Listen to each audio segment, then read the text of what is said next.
David Miliband, great to see you on the show again. Great to be with you, Ian. So a bunch of things to talk to you about. First, 50,000 plus dead from these horrible earthquakes in Turkey and Syria. Talk to me a little bit about how aid is getting to the people on the ground that really desperately need it.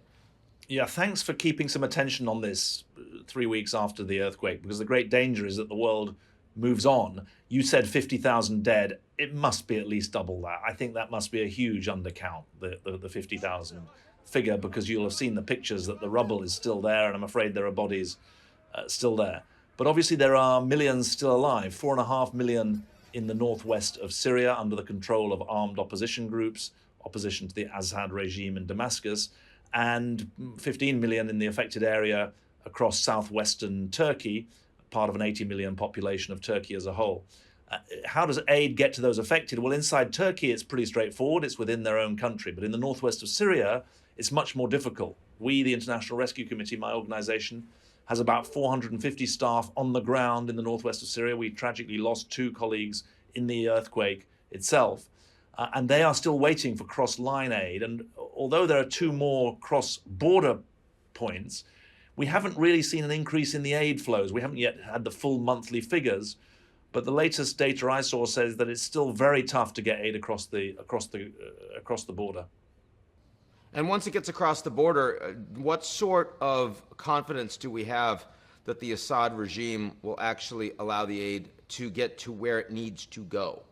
Well, very low for aid that's going into Damascus. I mean, that's basically staying within government-controlled areas. For aid that's coming cross-border into the northwest of Syria, then it's out of the control of the Assad regime. And the question then is, are you sure it's going to reach the people who need it? And our experience, we've been in northwest Syria over the last 12 years, is that it does reach people in need. And they make a real noise if it doesn't reach them.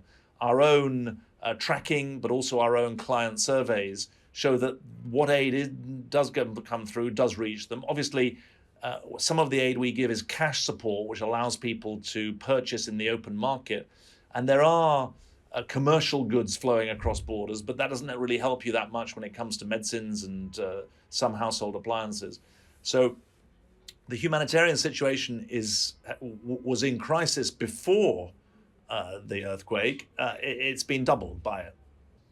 Yeah, you referred to it as a double crisis in Syria. And of course, I mean, when you talk about the environment for the Syrian citizens, especially those in the north, I mean, it's not, you've had all sorts of difficulty just in creating conditions for normal day-to-day life. So it's hard to imagine what happened as a consequence of the earthquake.